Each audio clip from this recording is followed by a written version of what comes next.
Everyone, welcome back to real literature and random videos by Neha Sultana. आज के इस video में हम देखेंगे the importance of being earnest के नोट्स मैं प्रोवाइड कर रही हूँ आपको, और एक्सप्लेनेशन नहीं रहेगा इस वीडियो में, सिर्फ मैं मेरे नोट्स को पढ़ूंगी।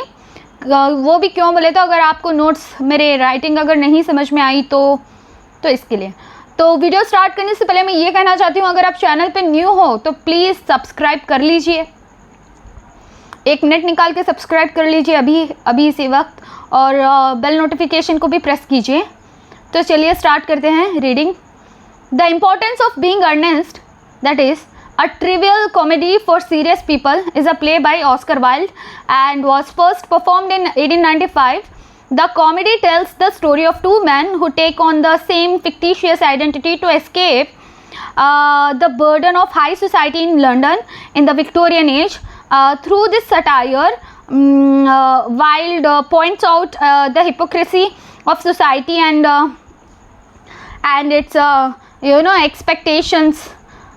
It consists of 3 acts and is celebrated for its wit, humor, and satirical commentary on the social norms and values of the Victorian era. The first act introduces the main characters and sets the tone for the farcical nature of the play. The play begins with Algernon playing the piano in his stylish London apartment. His butler Lane is preparing tea for Algernon's aunt, that is Augusta, and also called as Lady Bracknell, and her daughter Gwendoline Fairfax, who are expected to arrive soon. Surprisingly, Lane announces the arrival of Algernon's friend, that is Mr. Ernest Worthing, aka also known as Jack. Algernon welcomes Jack, who has been in the countryside. Jack reveals that he has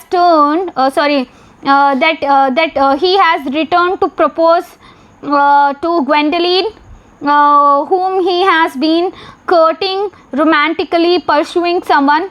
Upon hearing this, Algernon questions Jack about a woman named Cicely. And Jack initially denies Cicely's existence, but Algernon shows a cigarette case with an inscription from Cicely to her dear Uncle Jack. Jack confesses that Cicely is his ward, and he leads a double life using the name Jack in the country.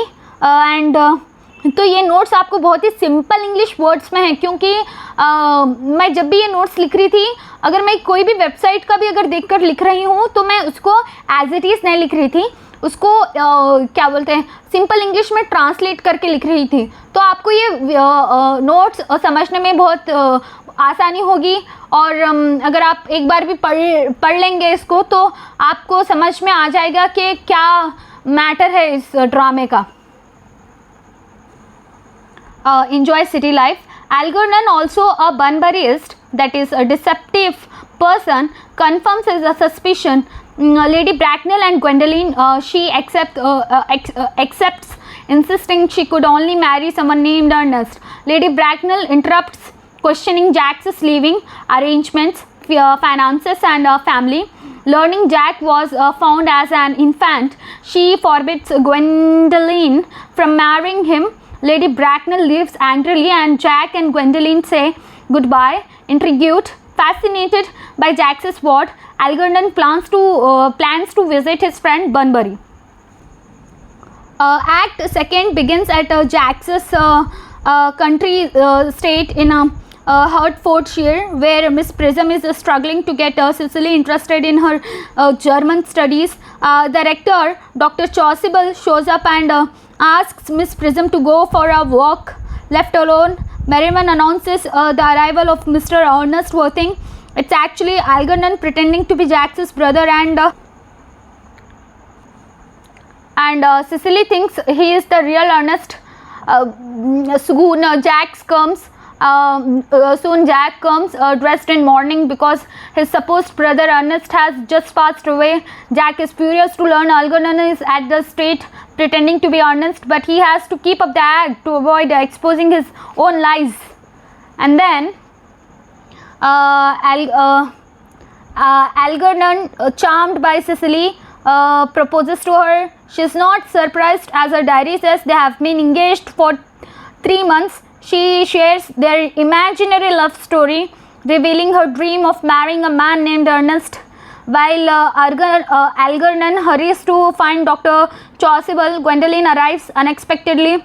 Cecily invites her for tea in the garden, where she announces her engagement to Ernest Worthing, and Gwendoline counters, claiming she is Ernest's fiancée, and the ladies exchange snid, which means mocking.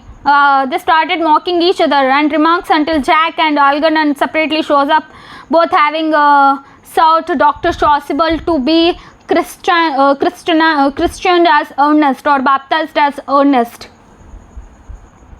The woman realizes they have been deceived and demand to know where the elusive Ernest is. Jack confesses Ernest isn't real, just a made-up persona, making Cecily and Gwendoline even angrier.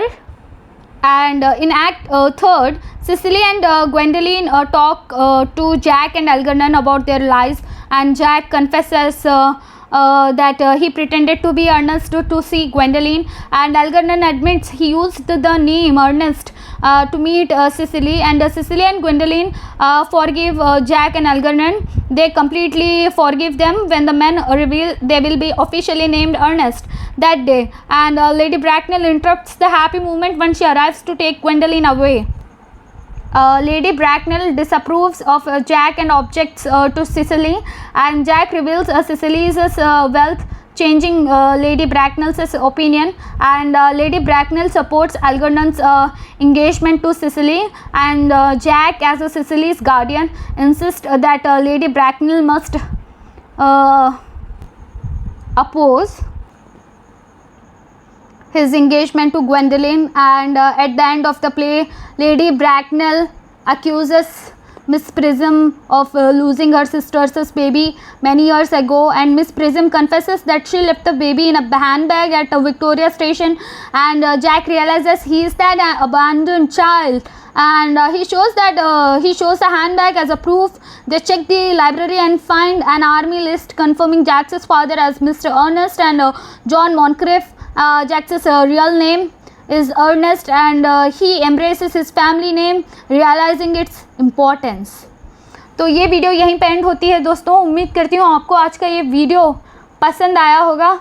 अगर पसंद आए तो please like करिए, share करिए, subscribe करिए, bell notification को press कीजिए और देखते रहिए real literature and random videos पे नेहा सुल्ताना के चैनल को. See you in the next video. Bye bye.